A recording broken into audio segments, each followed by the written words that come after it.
Okay, good morning, good afternoon, and good evening, ladies and gentlemen. We'll start the Paris session 2B, is boost financing for climate action at local level. 我们将进行平行论坛 RB First, let's welcome the moderator of this session, Nassim Oulmane, Chief of the Green and Blue Economy Session, United Nations Economic Commission for Africa. Let's welcome the moderator. Good morning, Sabina. Thank you for the warm welcoming, and good morning, everyone. And thanks to the GFHS Secretariat for organizing this very, very important conference and this specific session on how to boost financing, which is really very important.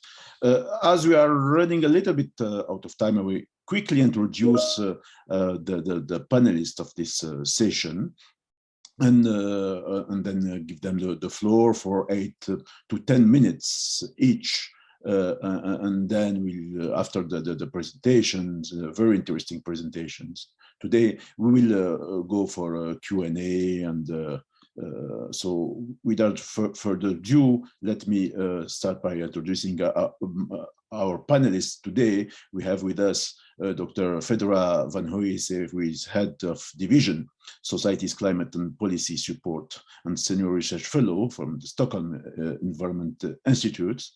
And Dr. Fedra will bring us an update from some key European initiatives on climate finance for cities. We have Dr. Akiko Yamamoto, which is a regional team leader, Asia and the Pacific for the Nature, Climate and Energy team.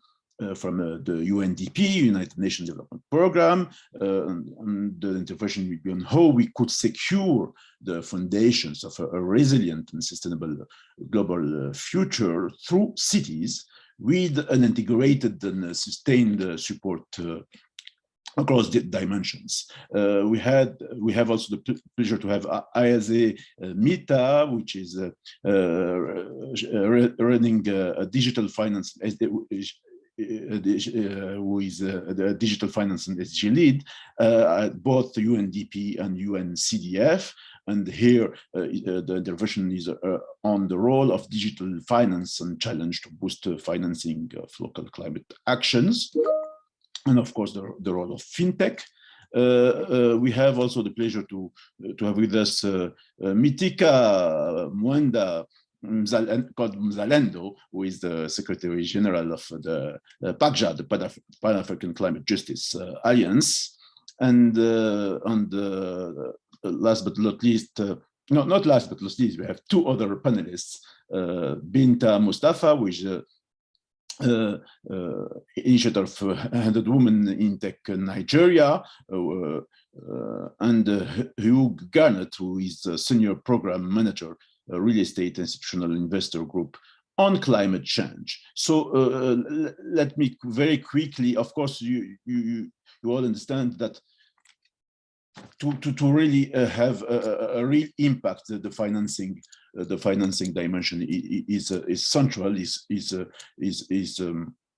really key, and beyond that, it's really how integrated approaches, how we could have efficiently, but also coherence at the local level between different initiatives. So let me invite Dr. Fedra to make. Do you have it's a presentation PowerPoint on the climate to share with us some key update on the lessons from European initiatives?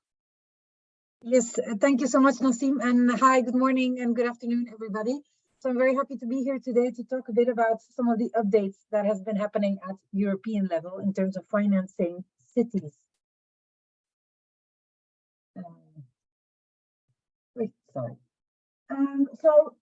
Climate change has had big impacts already on Europe in the last decades. It has cost over 145 billion euros. And we see that as both challenges from an adaptation perspective, but also that for mitigation, we are still, even though emissions are not that high, or they're still high, but There's quite a lot of potential to reduce emissions, and like as they were saying yesterday in the WMO presentation, we see mainly a lot of potential to reduce emissions from transport and emission from energy and power production.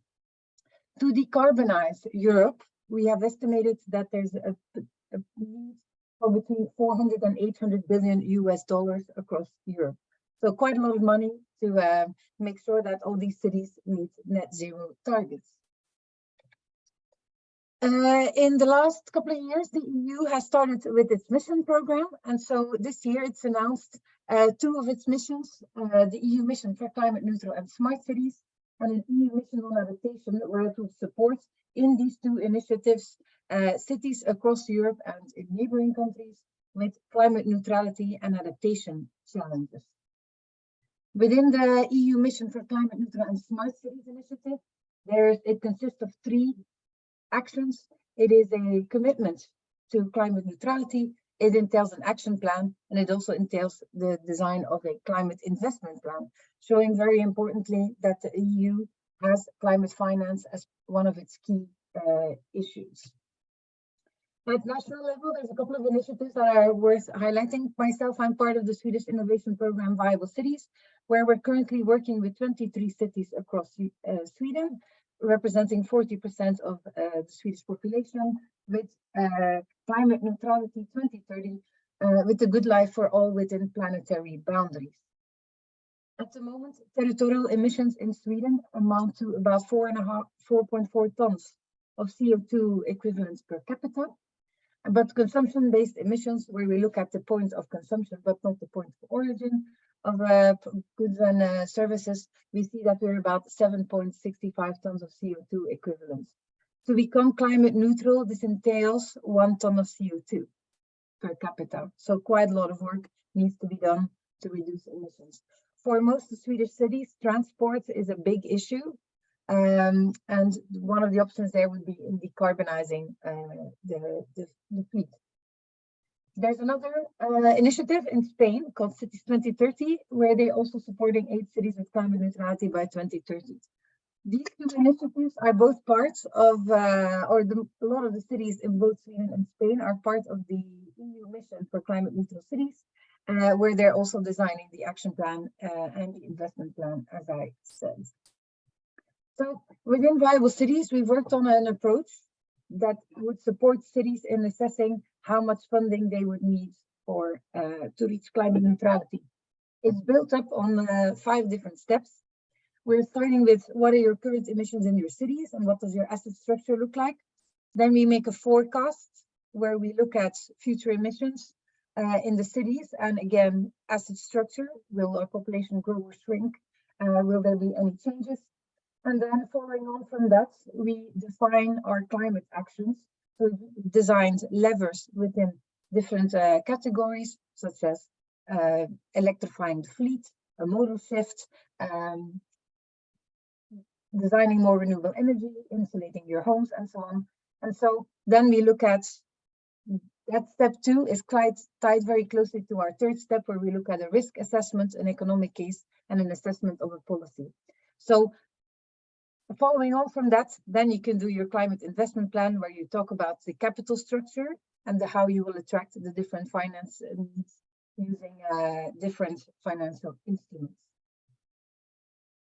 One of the ways that this is novel is because we're starting with a whole of city approach. So we're not just looking at the municipal government, but we're incorporating everyone that is in the city. So our climate action and investment planning entails also industry, private actors, citizens, civil society, and so on. We're looking at all the assets in the city, many of those who need to be converted. So it's important to have buy-in from everyone in the city. Why is this buy-in very important? Because we want to avoid stranded assets and white elephants, meaning new infrastructure that is not used and that has a very short lifespan. Overall, what we've noticed that risk management is essential. So both within your climate and action investment plan and your action plan, there's different risks that will come up. And so especially if you're looking at a scale as large as the 112 cities, there will be compound risk as well. So when everyone starts to procure, for example, the same solution, we will need to make sure that we have a supply chain that is ready to tackle this challenge. Another important thing in our assessment is that the ability and the willingness of different actors is essential to support this investment plan.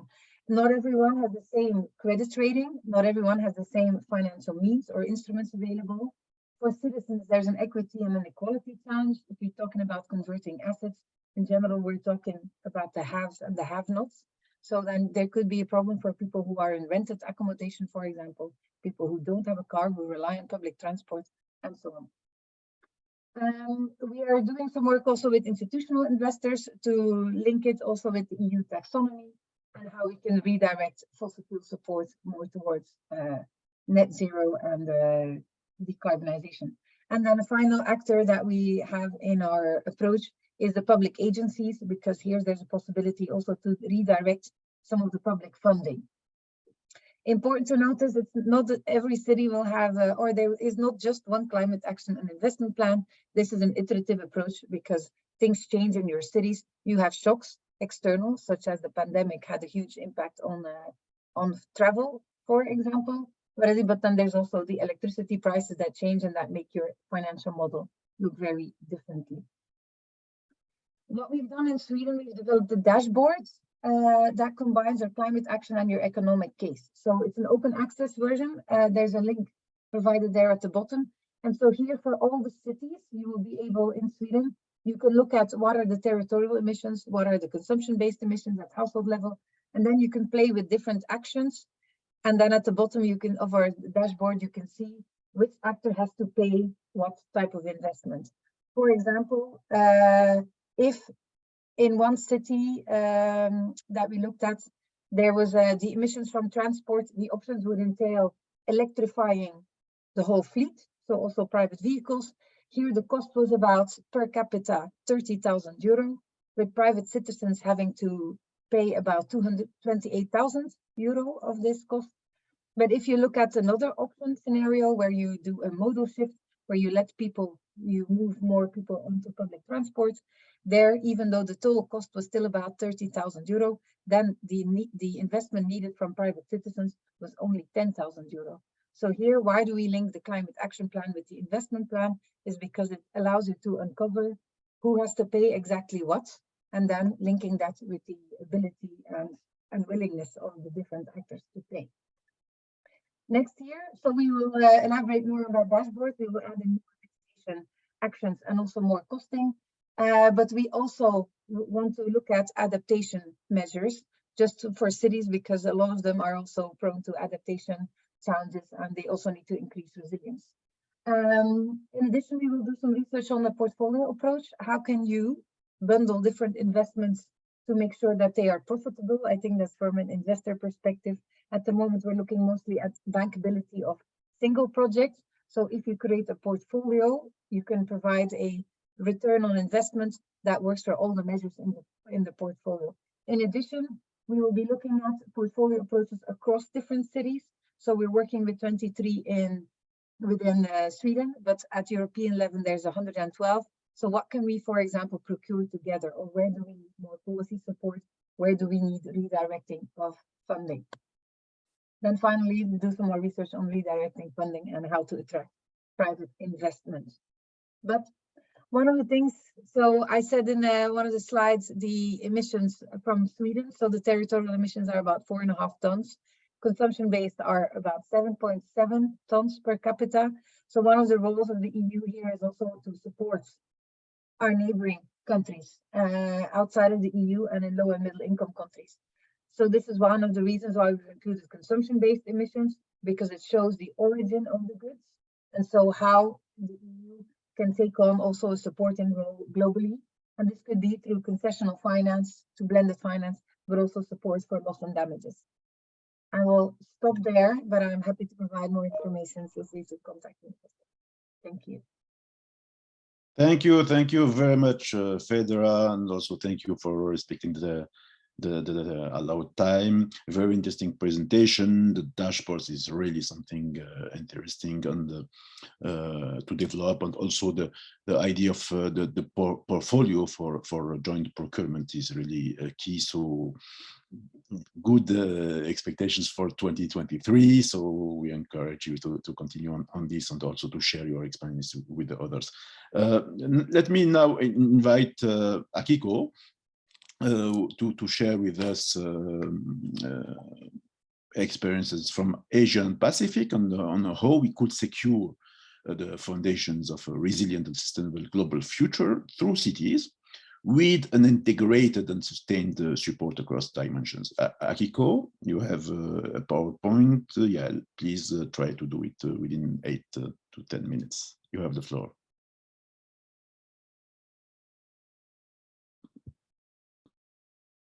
We don't hear you. Please check if you are. Yes, Can now. you hear me now? Okay, thank you very Fantastic. much. Yes, I have just a little small technical difficulties, so I can't switch it to the slideshow. I hope that it's still visible. Is it still visible? Yes, it is. Yeah. Okay. Good, thank you very much. So It was yes, well. today, thank you very much for the opportunity to join this session for the financing local actions, or climate actions at the local level. We just want to start with the, why urban or why cities, why we need to invest in cities and local actions. Because the future of humanity is in urban. We already have more than half of the population living in cities. By 2050, close to 70% of the world population will live in cities. The largest growing cities are in Africa and Asia. The Asia urban population is growing rapidly. Its growth equates to adding 4 times Tokyo-sized cities every year. Okay, then urbanization.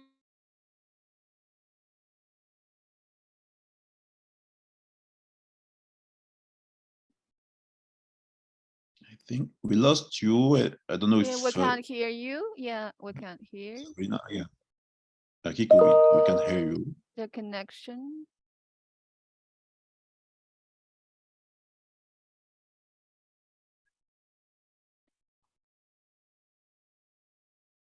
Yeah, I think the internets have some problem. So what should we do at this stage? Should we move to the next presentation, then we come back to Akiko, or? Yes.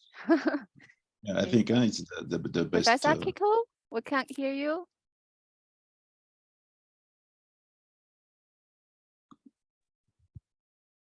Let me try to connect Akiko, or otherwise I can present the presentation and then she can do the talking. Would that be okay? Okay, Yeah, perfect. yes, Thank right. you. Yeah, Okay. if you have it, you. yeah, already uploaded. Yeah. Thank you. Thank you. 1 minute. Let me call her too. I'm so sorry about this technical glitch. It happens. It's normal.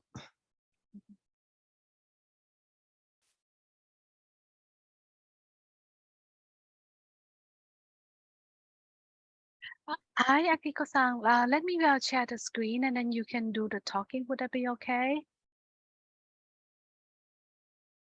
Yeah, you drop. Yes, I think maybe the heavy of the presentation. So you may connect now and then continue. I'll do the presentation on screen. Okay.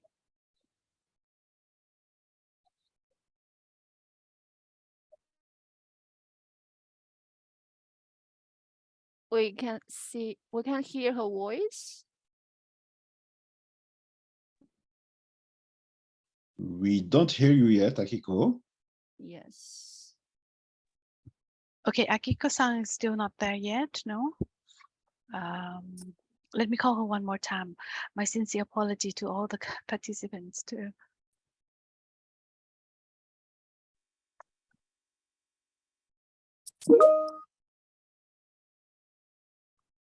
Hi, can we? Akiko-san, can you connect and speak?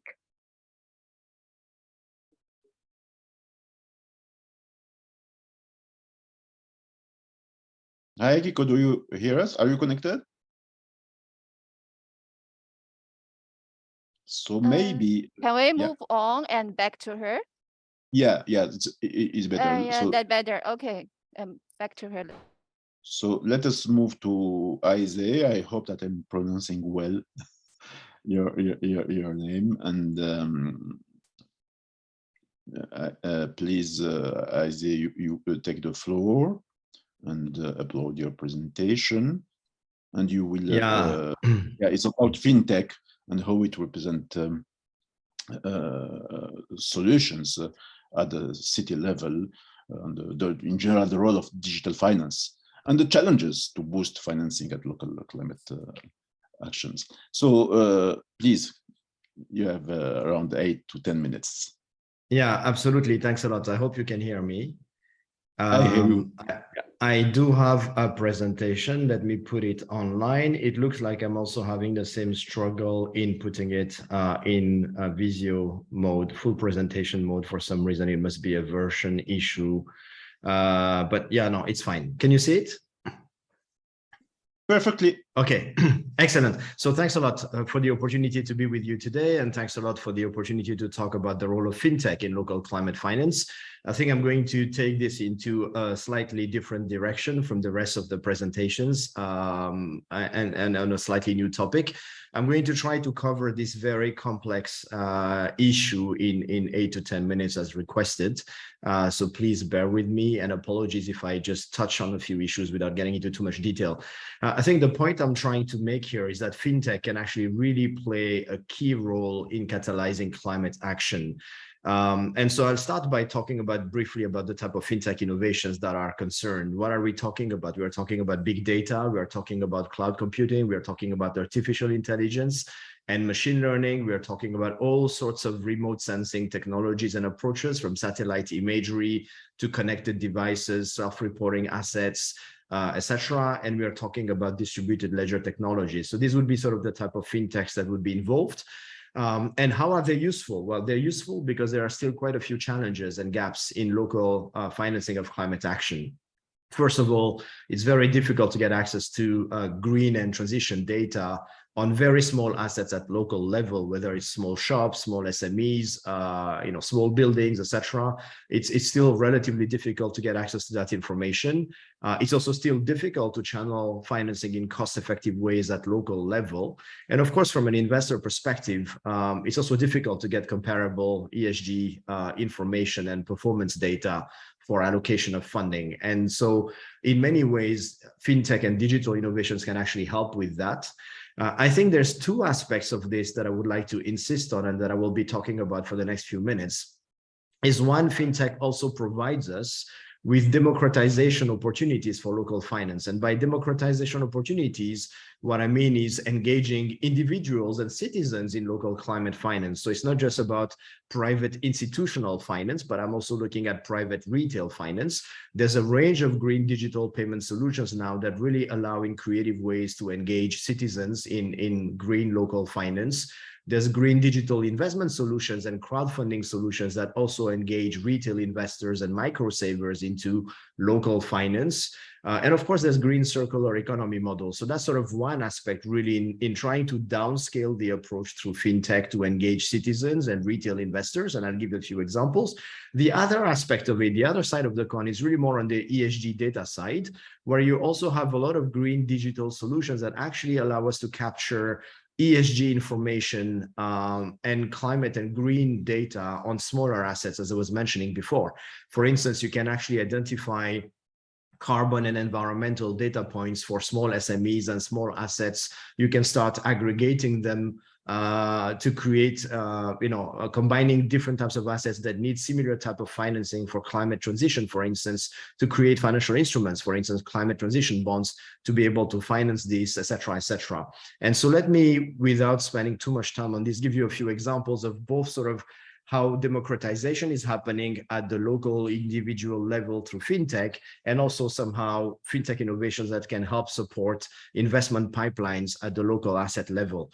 In terms of how its democratization is actually involving citizens, we have many, many examples, and I'm just providing a few names here, a few examples. We know that our individual choices and individual decisions in terms of transportation, mobility, in terms of energy consumption, in terms of general consumption, is having an impact on the sustainability of our cities. And so there's a range of innovations today that are happening in the market, from carbon calculators that allow you to measure the carbon content of specific payment transactions, specific consumptions on e-commerce platforms, etc., all the way to banking applications that are now allowing you, through your detailed online banking statement assessments, to actually understand how you're consuming energy, what's your energy cost, how does it compare with your neighbors, how does it compare with others in your cities, how can you be engaged in actually choosing more energy efficient household devices. There's financial loans attached to this to help you transition to devices that are more energy efficient. And there's also tips and tools provided to you to actually be able to utilize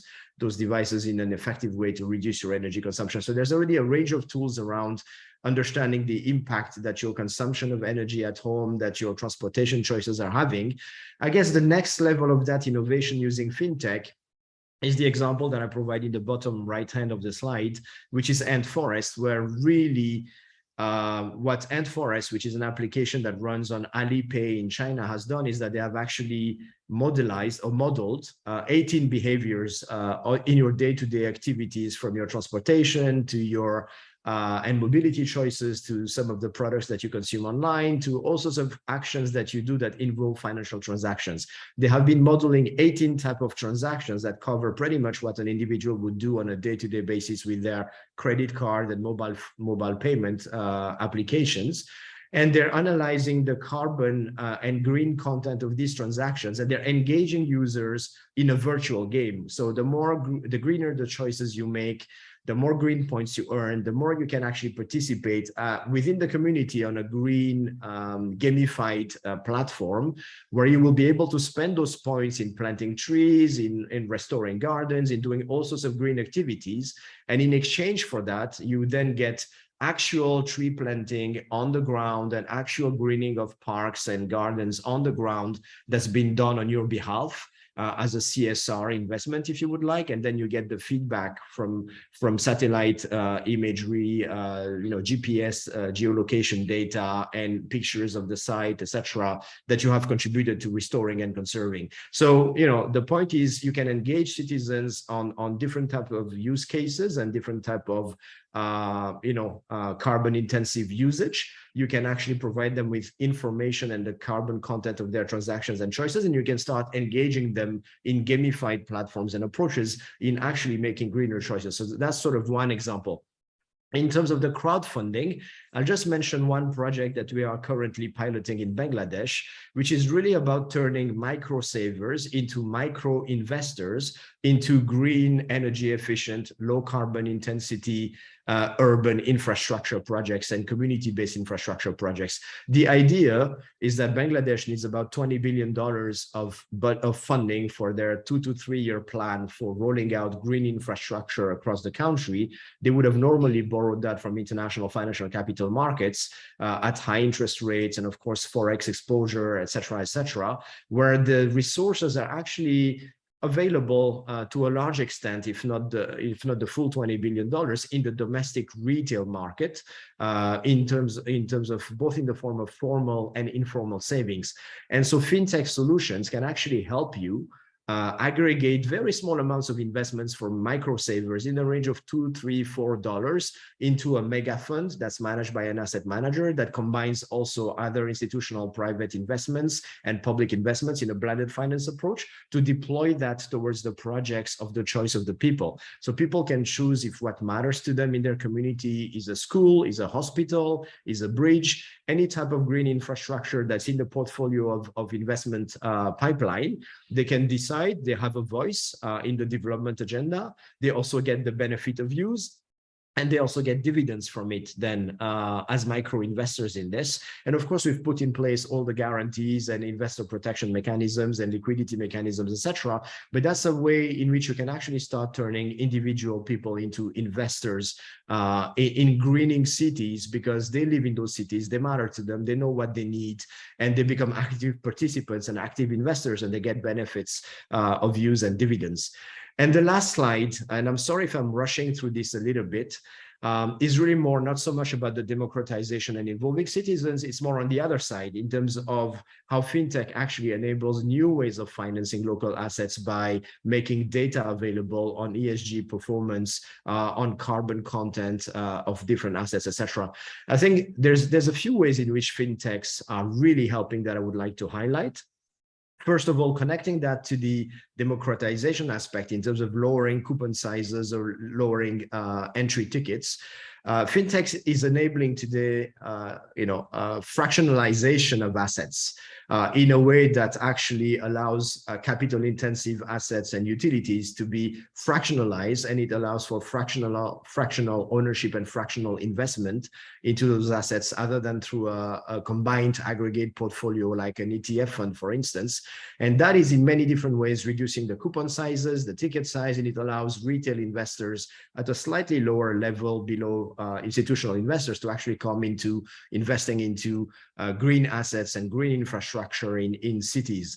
And of course, for larger size investors, aggregation of investable assets in a very transparent fashion that fintech can actually enable is also very helpful for larger ticket sizes and larger coupons.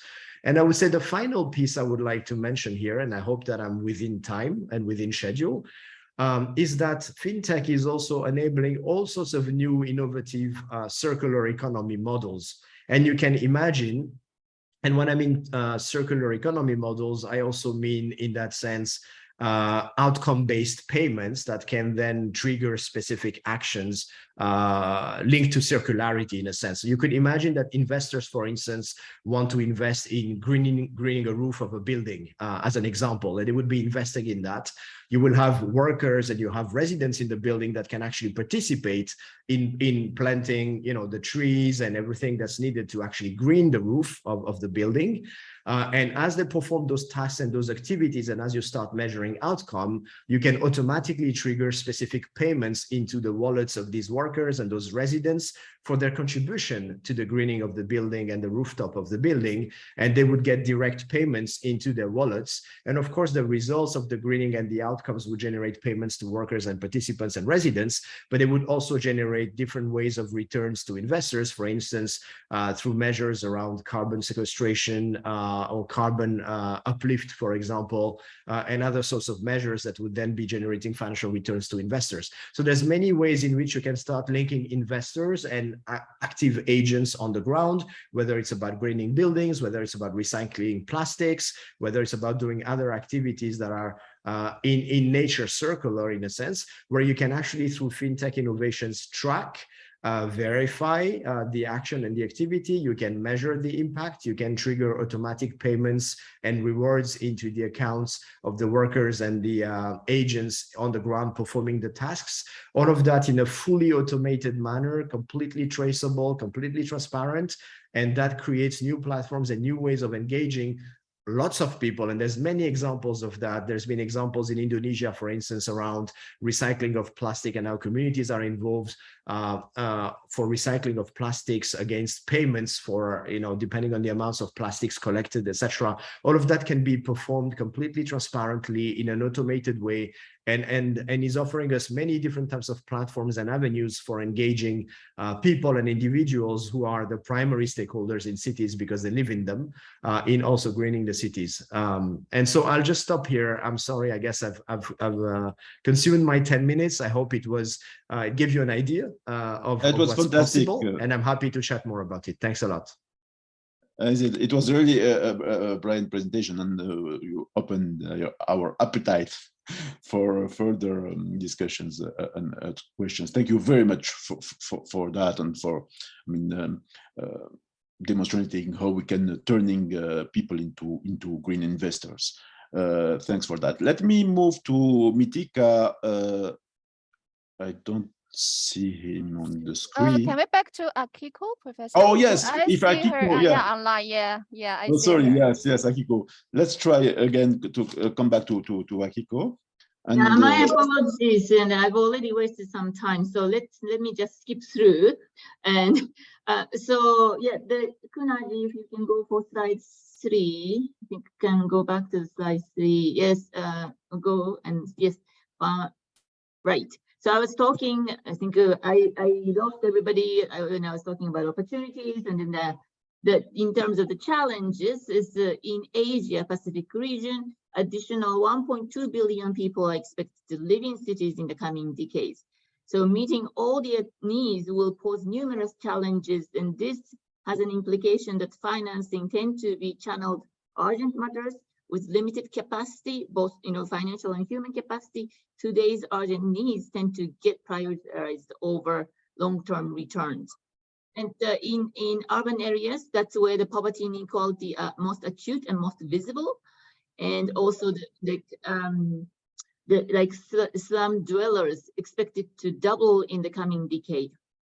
And then also that's where in cities, the triple planetary threats are already very visible and real in cities. Biodiversity loss, habitat loss, overexploitation, the spread of invasive species, pollution, the impact of climate change, all converge in cities and make city dwellers more vulnerable.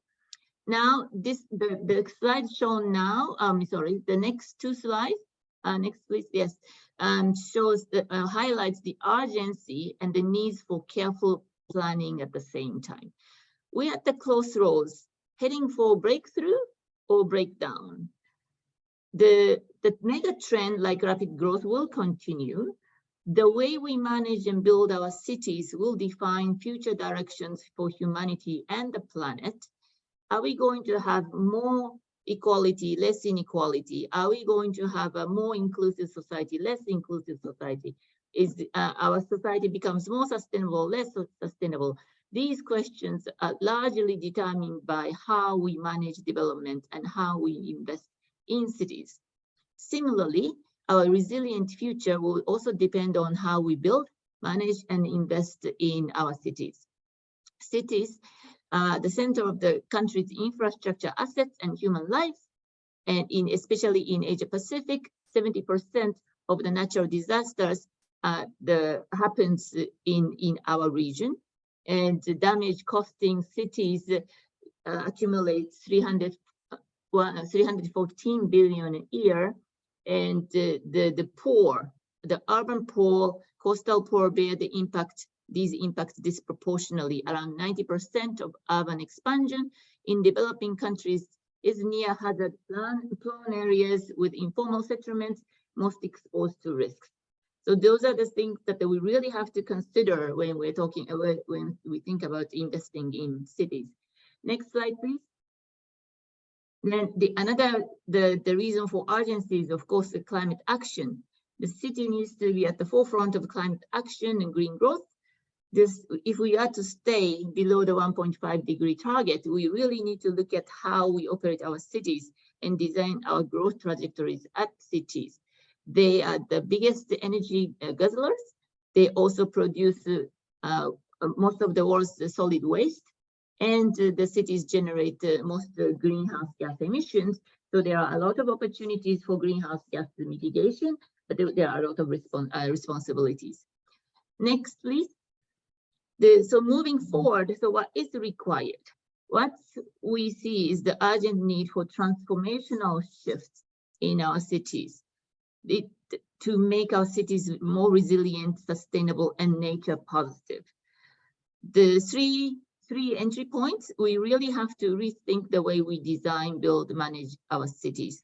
Anchor urban planning and economic growth strategies in the goal of sustainable development.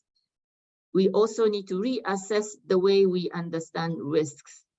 It's not just the economic risks, but then we have to address the environmental, economic, and social dimensions all together. Lastly, we need to shape our economic models and development pathways for cities, which support more greener, more circular economic moving away from linear economic models that we've been basing our development in the future, in the past. The next slide, please. Now we have to think about the financing and policy choices that cities have or cities face. Unfortunately, the needs are huge. About 11 to 20 billion US dollars are needed every year by 2050 to address climate risks for urban infrastructure. Yet the options, financing options for local governments are often limited. Only 3% of cities in Asia Pacific, for instance, can access financing that could support sustainable urban ambitions. And also,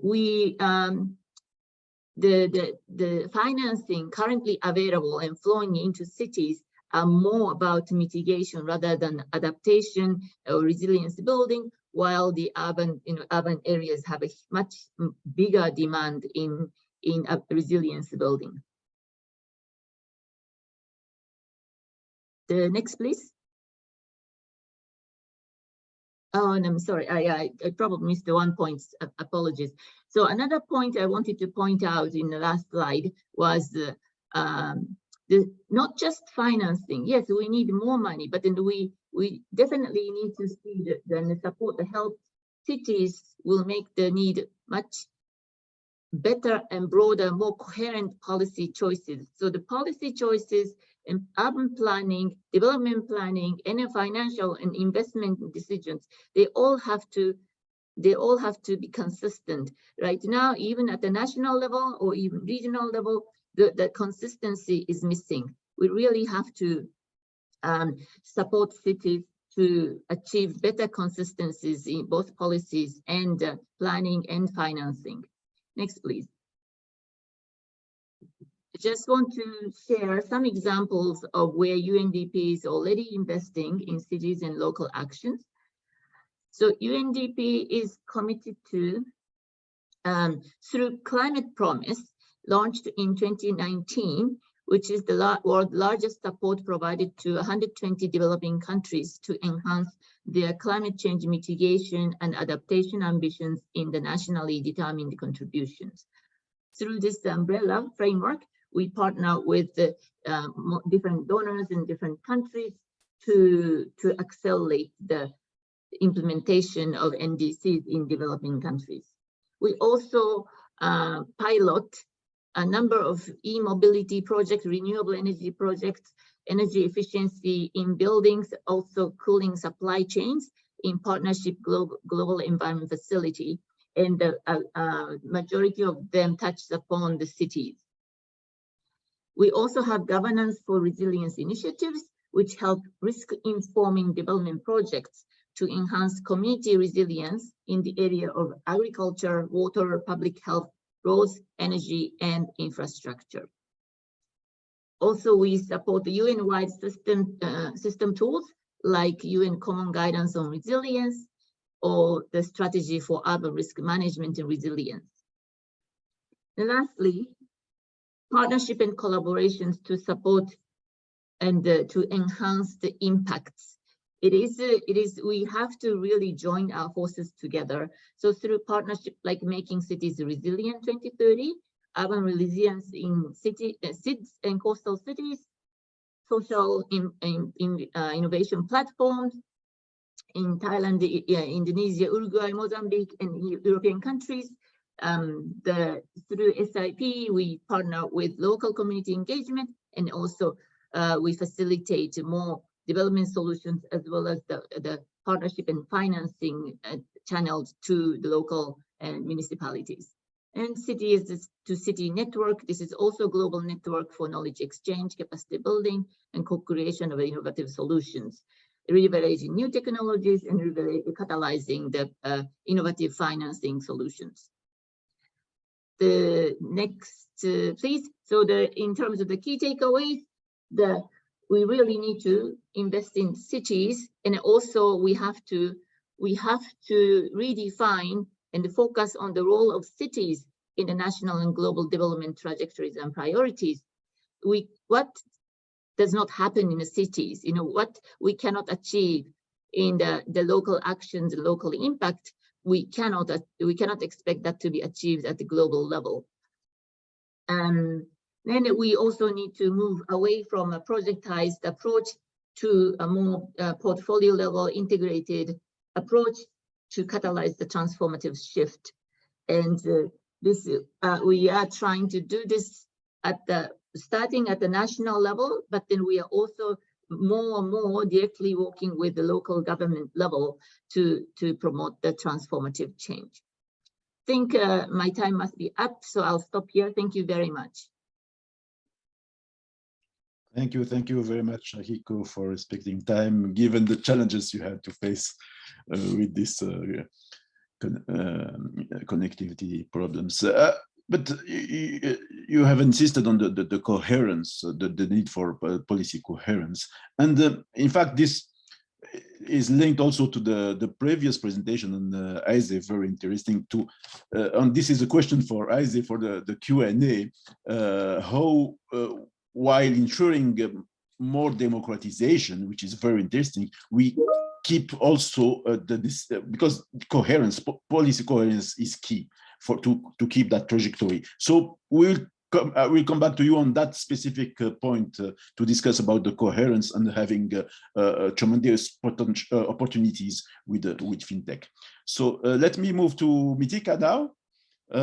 I've seen that you are in the room. So from PACJA works on the promotion of climate-friendly but also pro-poor development in Africa. Is a network of more than 1,000 CSOs in the majority of African countries, I think 48 countries. So Mitika, you have the floor. Oh, thank you. Well, I said thank you, Oulmane. I had a good morning, everybody. And good afternoon and evening, wherever you are in the call, to navigate my presentation, or I can share it on my own.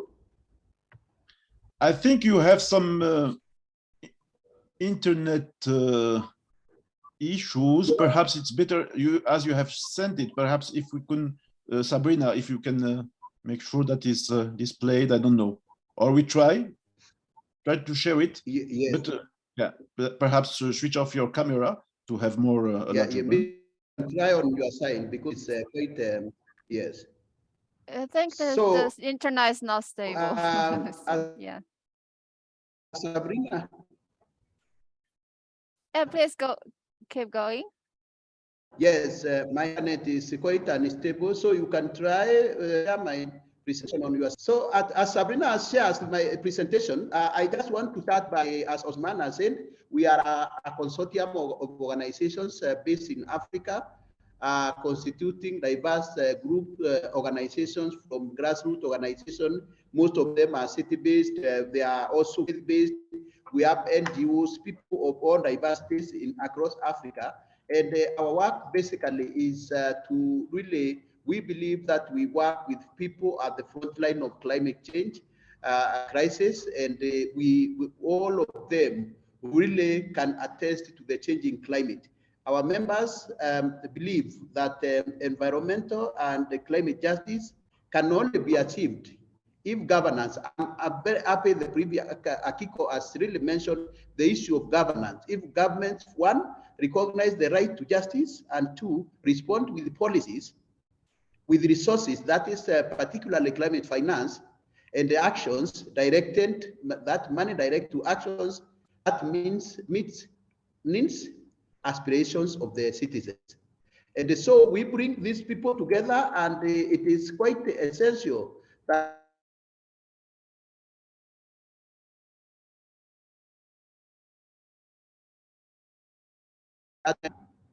you know, other pillars of climate finance are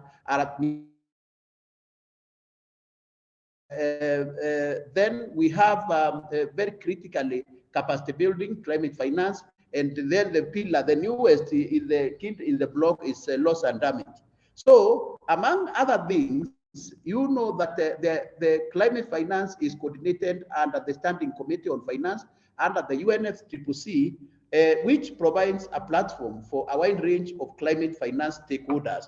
That is governments, climate funds, financial institutions, as are the civil society, think tanks, private sector, and others.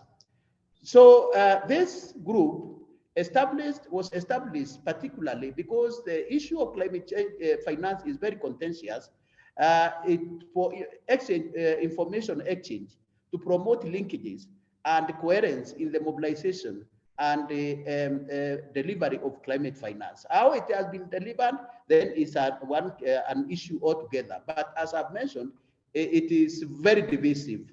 Climate finance is very divisive, particularly between the northern countries, industrialized world, and the poor countries, particularly on mitigation and what do we finance, mitigation or adaptation.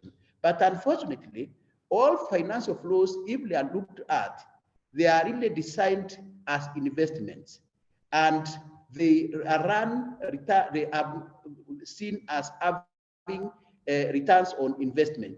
But what, for instance, where now the people at the bottom of the pyramid are at the local level, where we favor adaptation, it has no traction, it has no interest among the stakeholders, because to us, it lacks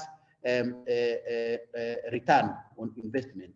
And so the challenge here is that adaptation finance is inadequately financed, accessible to the people who are the front line of climate crisis.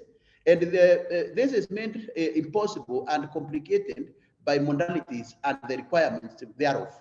So if you are in the COP27, you see there was a loud call for the multilateral development banks and the other financial institutions really to address these barriers for climate finance to support locally led actions, because that is where we believe that the transformation will take place. So these are the conversations, and all this for us, and there is an emerging movement on the locally led climate action, the practice, community of practice, and us as the organization were the pioneers of this among other organizations across the world. It has its principles.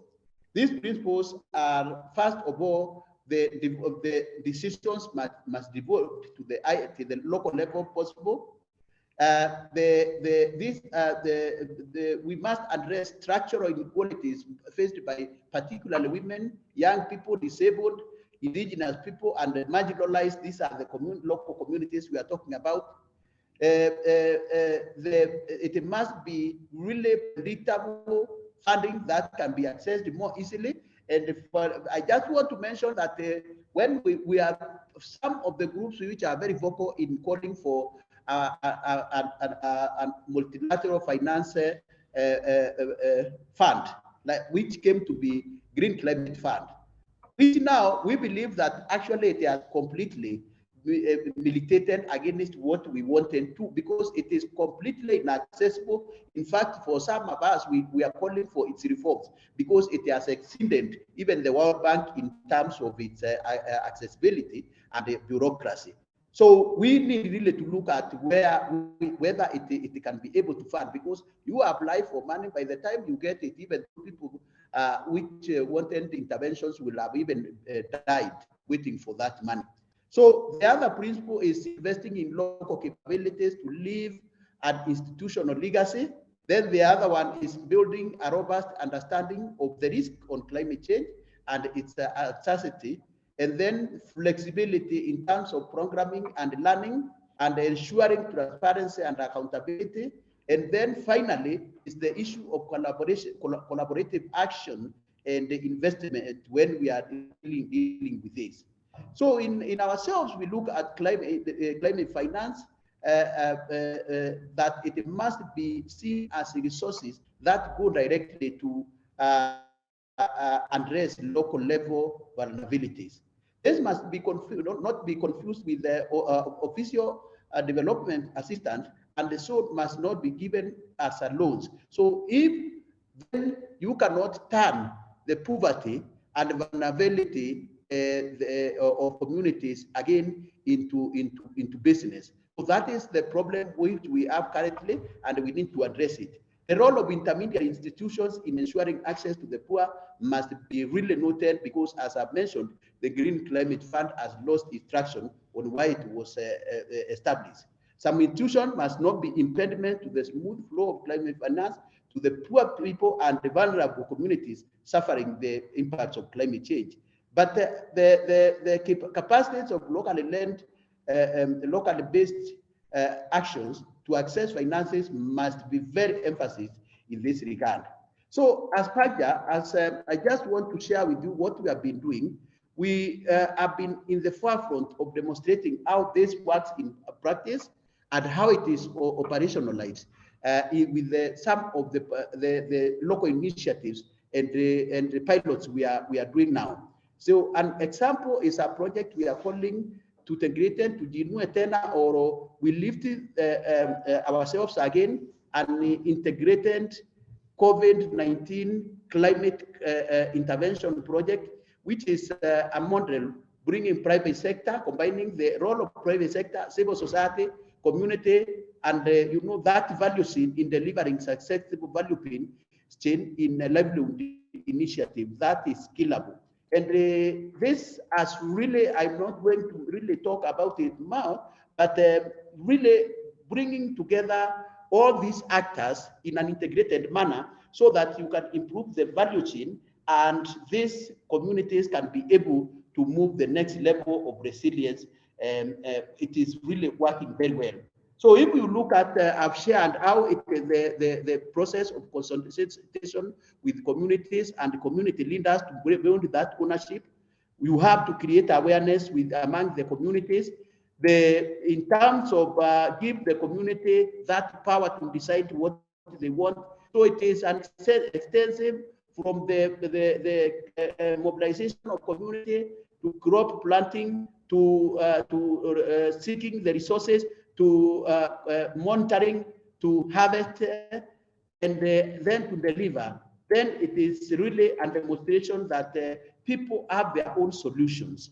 We did this as a community looking for alternative crops out of the changing climate, the drought-resistant crops like sunflower, which are marketed to the beer producing companies, but even alternative crop when the maize, which is the staple food in these countries, is not available. So we also have combined this with the other farming options, apiculture, putting together in the project the beekeeping, where bees can improve crops yields through pollination, divestment, investment, diversification to increase income. The problem has been only capital, but it really boosts the crop diversity. So we have trained groups. The success of this project has been to level planning, the private sector engagement, and the resource mobilization, relevance of the initiative to the context of climate at local level, the example of building partnership, local implementation partners, a special purpose vehicle, building the capacity and tap into the local initiative, innovations, business development, and looking at where this works. In conclusion, then, we continue to call for the doubling of climate adaptation finance, which is very important so that it can go to communities like this I've outlined. And though this was really contentious again, the delivery of global goal on adaptation in COP27, we are going to really try to see with other stakeholders how to fast track this, but it should be informed by data, particularly from the South, where adaptation needs are a priority. The new collective quantified goal must be in tandem with the adaptation conversations at the practical actions of the ground. And then finally is the loss and damage must not be confused with adaptation financing. So the priority for Africa then is adaptation, and therefore the first dedication to L&D must be over and above the adaptation commitment. So thank you very much.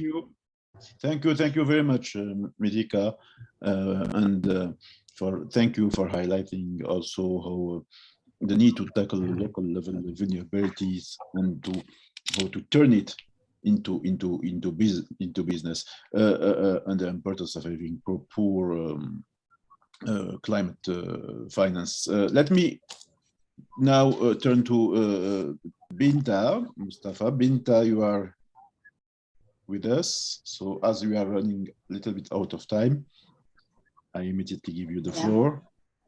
Yeah, please. Thank you. The floor, you will share with us some key experiences in Nigeria and lessons learned from that. Good morning, everyone. It's very interesting to join you all this morning. A very interesting topic. Like people say, generally, all decisions are financial. So it's when people talk about climate finance, for us in West Africa, and to be specific in Nigeria, it's how does the policies, the initiatives, and whatever it is that is going at the global level, how does it translate to power supply for us? Public power supply, rather than using generators to power our homes, to power schools, or to power the various small scale and businesses. So that's what climate finance, that is what it means for the young man, for the young woman on the streets of Lagos, on the streets of Kaduna, on the streets of Enugu, and anywhere else in Nigeria. So whatever it is that are the policies, if it doesn't translate to those things for us, it's all about meetings and conferences and agreements that are just on the paper. So it's interesting that there is a lot of new development in the country, a lot of youth and women-led interventions, especially through innovations. We have a lot of innovation hubs, innovation labs, designing climate sustainable solutions. We have a lot of, interestingly, a lot of women. If you look at the top innovators and interventions from driving climate finance and climate change initiatives, they're led by women. Maybe because a lot of it is private sector, non-governmental organization driven. So I prepared a slide that I wanted to present. I hope that the administrators can share it. If they cannot, I'm just going to go off script and speak to what is the realities, what is the reality on ground. So you have a lot of money required.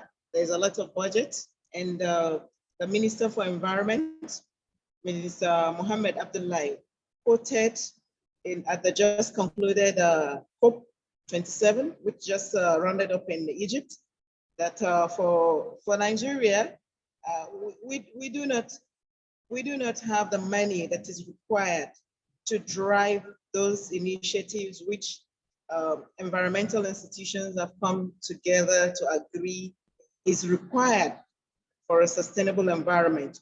We do not have the money. There have to be co-creation initiatives for bonds, for finance, for loans, for grants, to scale the local solutions. Especially, there are a lot of universities that are translating research work and interventions from the shelf, especially students' projects, on how can we adopt the green way, the green economy? How can we domesticate the Green New Deal? But like I said at the beginning of this presentation, if it is more expensive to go greener than it is to go the brown economy, the rationale for the persons on the road is to stay with the status quo. So it's cheaper to get a generator and buy fuel to fuel your small business than it is to expect a solar panel, than it is to install a solar panel, than it is to get electric vehicles on the road. We don't even have a rail powered by electricity. So those are things that they need rethinking. It's a very thorny topic. There's a lot going on in the waste to wealth. You have a lot of interventions in that sector translating plastics to check plastic pollution. But when you talk about the core sector that has a lot of impact to improve the climate, where the work of the climate finance is required, energy, provision of energy, it's a big challenge for Nigeria. I cannot speak about the other West African countries, but in Nigeria, this is a very, very important area requiring a lot of climate finance, whether it is in the form of grants, loans, green bonds, or some form of domestication of the Green New Deals. So it works when you have clusters of people coming together. There are a lot of ways that this can be achieved, especially through initiatives like the Africa Adaptation Accelerator Program. I've seen a lot of young persons who have qualified for those kind of programs. The Africa Climate Change Fund, which has launched a women and youth entrepreneurship project. That's very, very interesting. I've seen a couple of projects in my research to prepare this presentation. A lot of youth entrepreneurship and innovation, multi-donor trust fund. Those are things that we need to put together in a structured way, especially through the universities.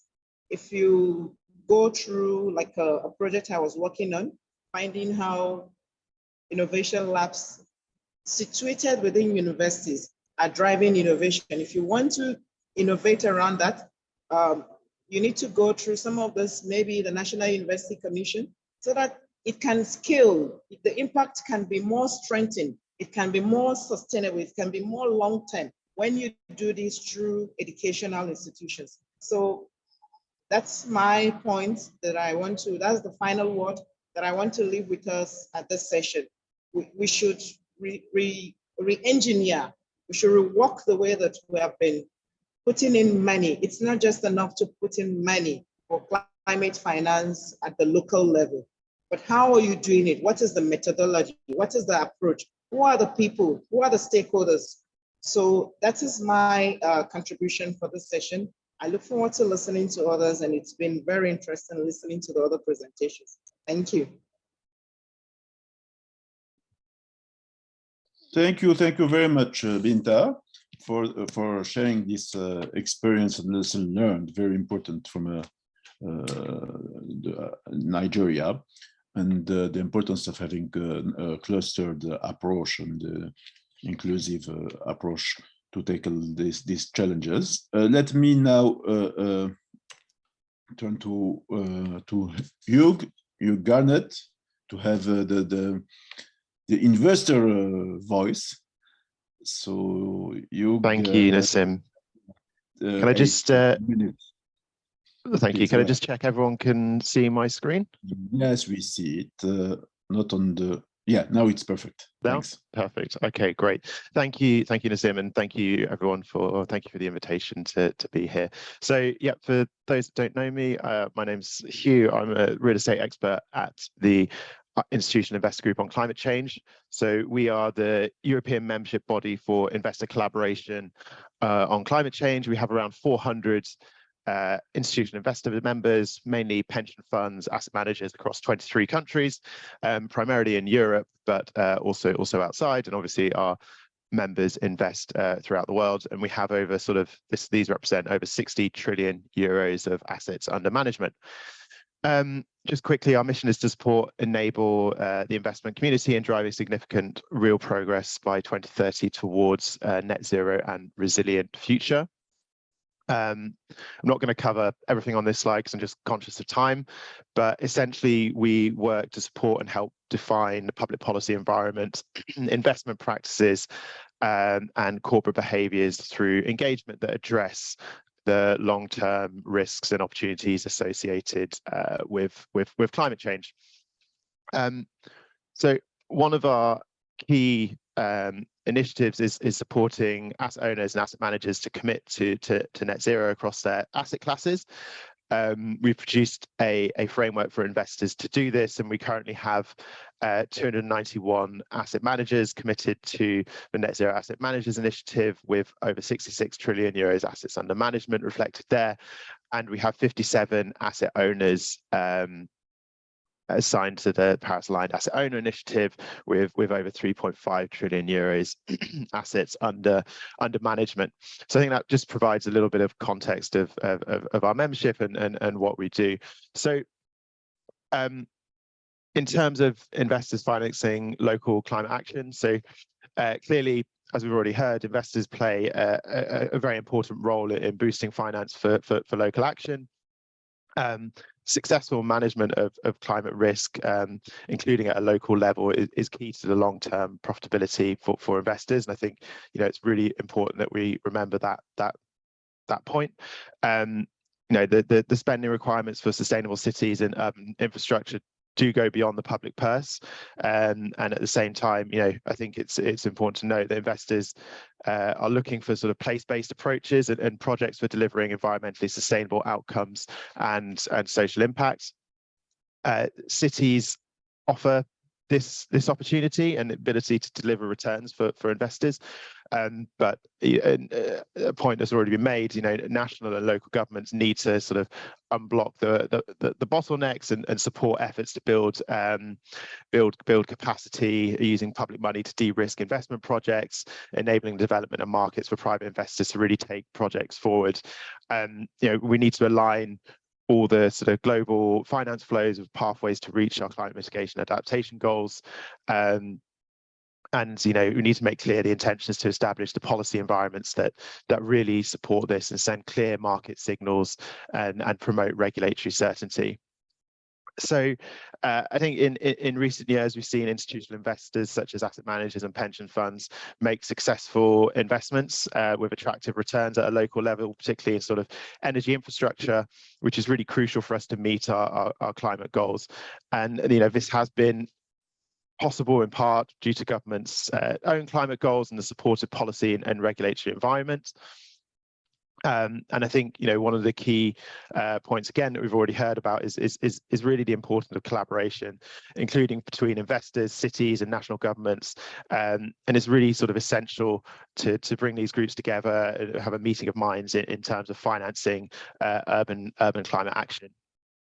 I think, you know, it's important to note this sort of collaboration presents an opportunity not just for emissions mitigation, adaptation to climate change, but also an opportunity to create sort of social impact and resilience at a local level. And the governments can really facilitate this local action, also just facilitate this collaboration through providing long-term strategic regulatory frameworks, robust investment environments, and strong signals to the private sector to invest in net zero urban transition, as well as ensuring open dialogue. So I think, you know, in order for investors to allocate capital, another crucial thing is the need for quality and investable projects. One way that this can be supported is through sort of the promoting the blended finance.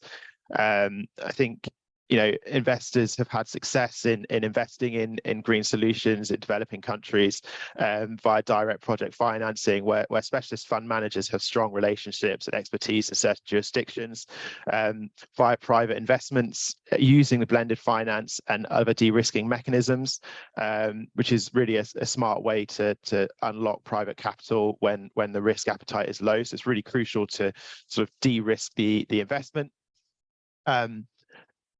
Aggregation, structured finance, and securitization are also important, as many of the most socially beneficial investments will not be attractive to investors as individual investments. You know, we've already heard that it's really important to sort of group those together and create products with stable cash flow and liability that matches potential for attracting sort of large scale investment for smaller scale environmental projects. Certified green bonds as well with verifiable forward-looking use of proceeds approach can also provide investors with opportunities to finance climate solutions. And they can be issued by corporates, development banks, sovereigns, and municipalities. I think, you know, there are some quite good examples of development institutions and investors working together to deepen local capital markets and raise capital for climate investments. For example, one of our members, Amundi, have worked with the IFC and have developed a $2 billion US green bond strategy dedicated to emerging markets. So I'll now move on to sort of two examples that we're working on at IIGC to support local level action. So one of these is investor action on retrofit. So particularly in the Northern Hemisphere, the building stock, retrofitting of the building stock is essential to really meeting our energy and environmental goals. 85 to 95% of the buildings that exist today will be standing in 2050. And across sort of Europe, the deep renovations are urgently required. I think at the moment, renovations that reduce energy consumption by at least 60% are carried out only in 0.2% of the building stock per year. And that pace really needs to increase if we are to meet our goals. As noted earlier, investors are already setting ambitious net zero targets, and they're increasingly doing so for real estate. And one of the sort of focal points for investors at the moment is to reach these targets for real estate in the Northern Hemisphere in particular is deep renovation. And investors are increasingly calling for a supportive, ambitious policy environment to support renovations and assist investors in allocating capital and funding local action for retrofit, both sort of at commercial and also at a residential level.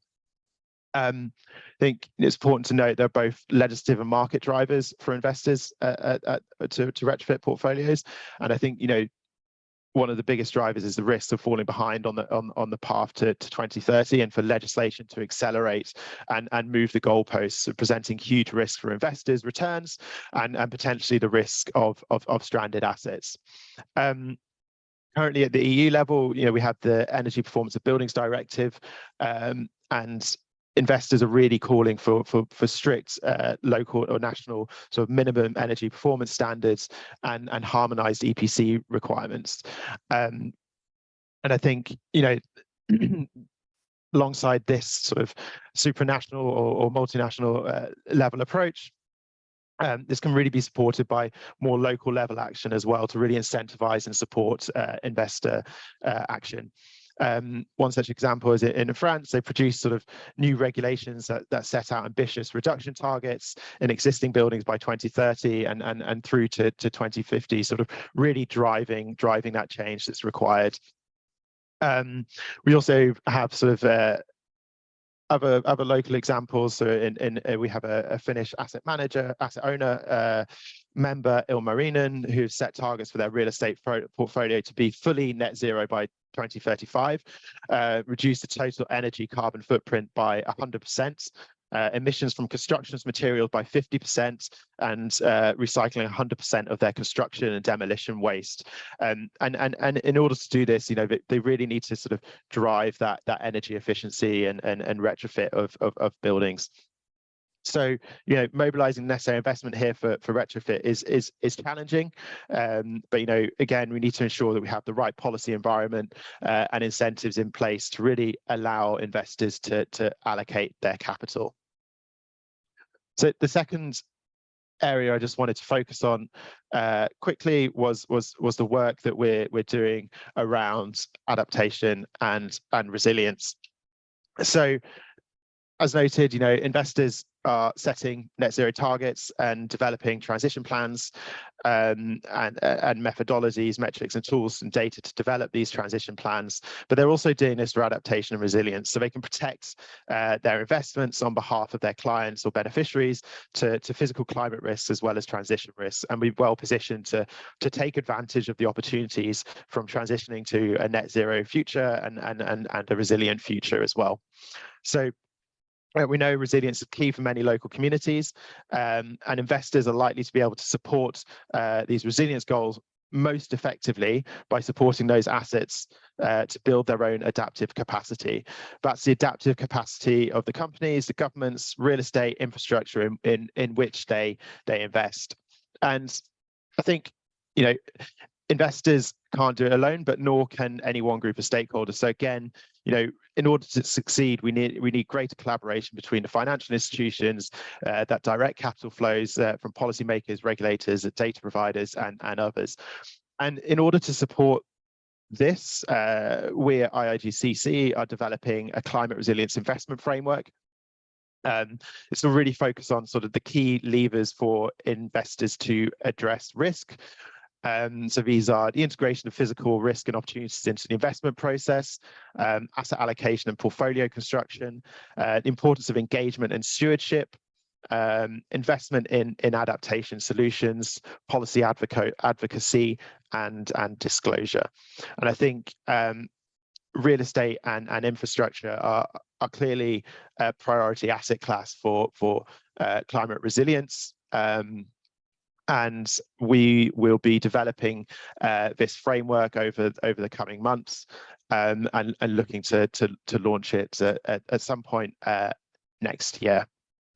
So I think that was everything I'd want to cover, but just and very conscious of time, but just a couple of sort of concluding remarks. So, you know, investors are setting net zero targets, and you know, this plays a crucial role in financing local action and supporting resilient and adaptive cities. Again, you know, we know the policy environment and regulatory framework needs to be supportive of investors and really encourage investments. And finally, you know, we know that cities are not homogenous, but we need great collaboration at all levels. And importantly, for investors, we need high quality investable projects. So I'm gonna stop there. But once again, thanks you for inviting me. And if anyone wants to find out any more information around what we're doing, please do feel free to reach out. Thank you very much, Hugh, for this presentation, for highlighting the challenges that investors have. So it's always important to hear the voice of the investors. And you highlighted the issue of the importance of a pipe of project, having clear project, the aggregation of project, and of course the regulatory framework, the environment, and having the right incentives. Let me first turn to Sabrina to guide us on, as we are running out of time. We are expected to finish at 10. Yes, yes, I know. I know. Sorry. So we started, yeah, a little bit late. How many minutes? You can have 5 minutes more. Okay. Okay. So let's try 15. Yeah. 15. Okay. So we stop at 15. Yeah. Okay. Fantastic. Yeah. Okay. Yeah. Thank you. I don't know if, please, if you could also support on the chat box if there are some questions on the participant. You could use that one, or you could ask for the floor. I don't know. But anyway, let's start with the first question I've addressed to both. Yeah, please. Yeah, please. Sorry, Sabrina? Yeah, keep going, please. Yeah. Okay, thanks. Yeah. Let me come back to Asia. I hope I pronounce well. Sorry for if not.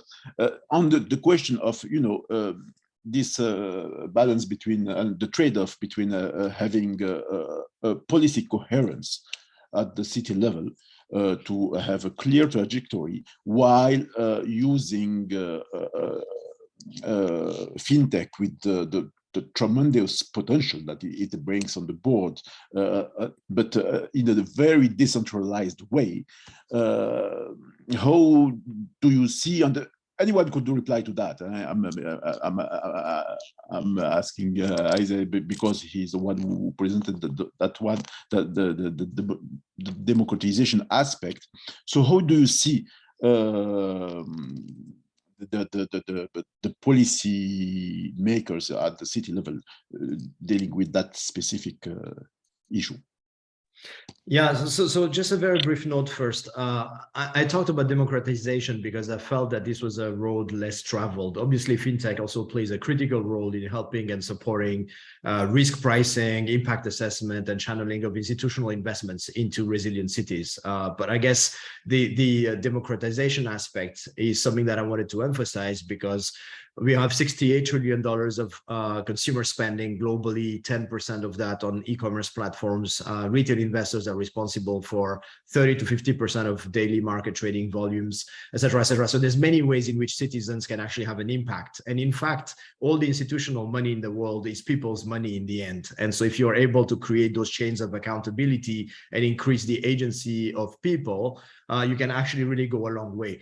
Now, in terms of how we work on these projects, we generally anchor them with the government or local and regional authorities and city-based authorities.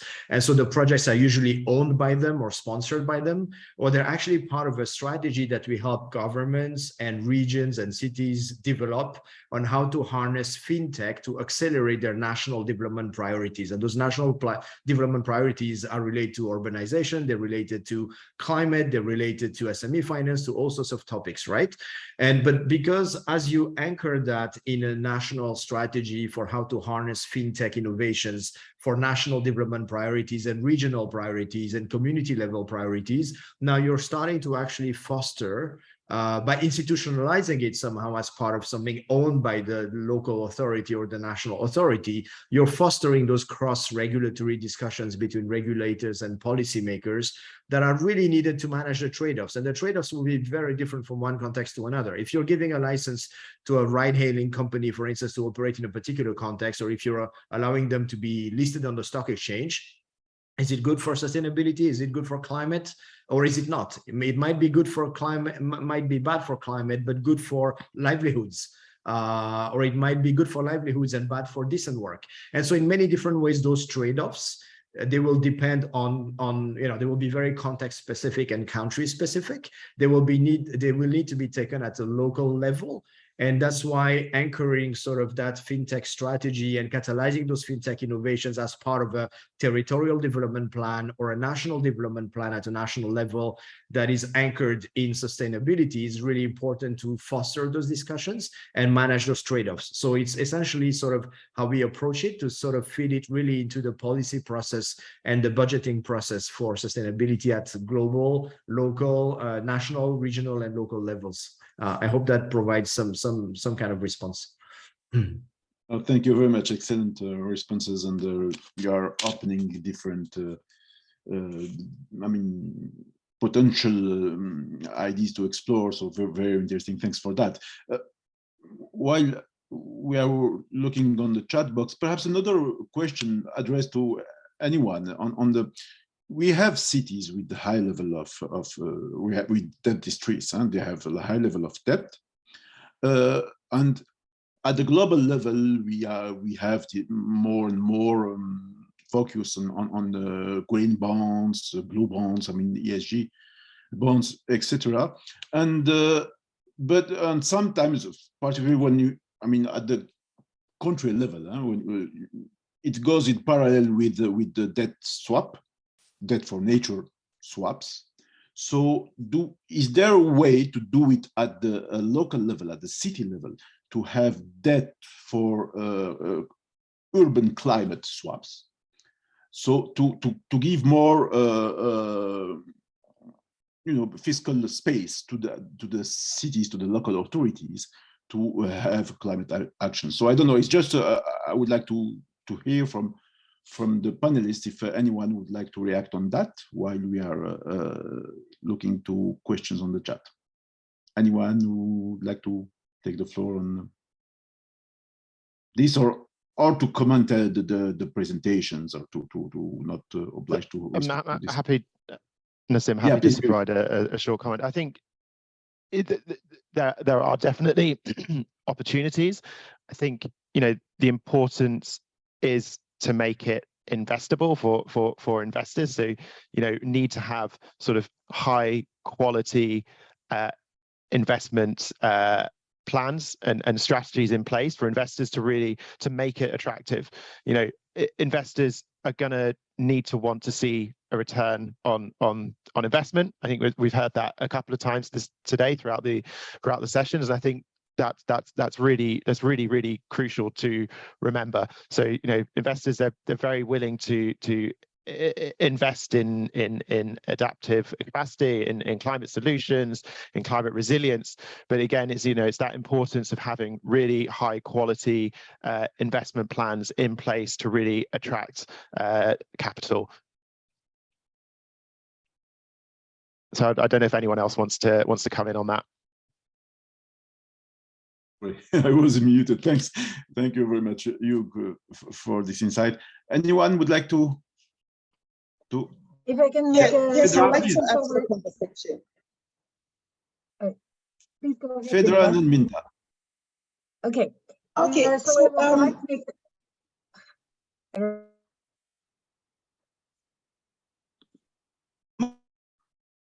Please go ahead, Fedra. Okay, if I might make a small addition. So one of the things we've tried to do with the dashboard is to break down capital investment and also show operational investment, because I know we're talking a lot about the amount of money needed to invest and transform our assets. But one of the biggest challenges for many people is also, or many municipal governments, is the operational expenditure, the maintenance costs that come with that. Because for that, you cannot use debt, you cannot use loans or bonds to fund the operational costs for that. So in our assessment, we're also thinking it's very important to look at operational expenditure and how you can raise those funds needed with, for example, tax or subsidies or grants. So I think that's an important point to take also in the conversation. Thank you. Very, Yes, very Binta, important. please go ahead. Yeah, very important point. Thanks, Fedra, for that. Binta? Okay. So I'd like to bring an analogy that Magalda Duarte, that's the Chief Executive Officer of a Climate Investment Fund, when she compares organic apples with normal apples. If we look at that analogy, that's the way we should think about climate finance. For example, in my country, Nigeria, we have subsidy for fuel. So if governments are ready to subsidize brown fossil fuels, they should be ready to subsidize green, blue economy products and services. That's the only way we can get there. I hope that this quote from Magalda addresses the question that you raised.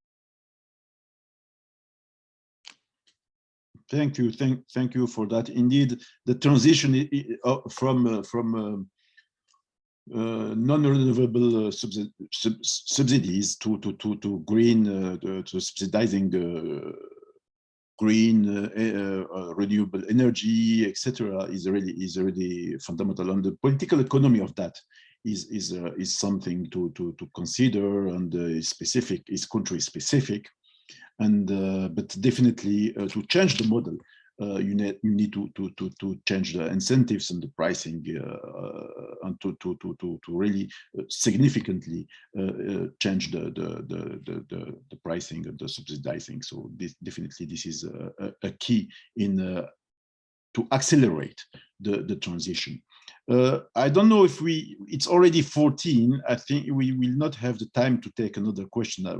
We apologize for the people online and on the chat box. Really sorry, as we are really late, and it's just the second session of the morning, so we don't want to hamper the rest of the program. So thank you very much. Let me just take this 1 minute to thank the panelists for very brilliant interventions, and really for also, I mean, the different interventions were very coherent among each others, and it brings different angles. But at the end of the day, we had a very good coherence in terms of ways to, and the examples of the lesson learned from these examples shared from a different part of the world. So thanks again. Thanks also for GFS Secretariat for the tremendous support for this session, for all the conference. And Sabrina, I give you back the floor and see you later, I think in this afternoon. Thank you everyone. Thank you, really appreciate it. Thank you so much. Bye-bye. Thank you, welcome. Thank you.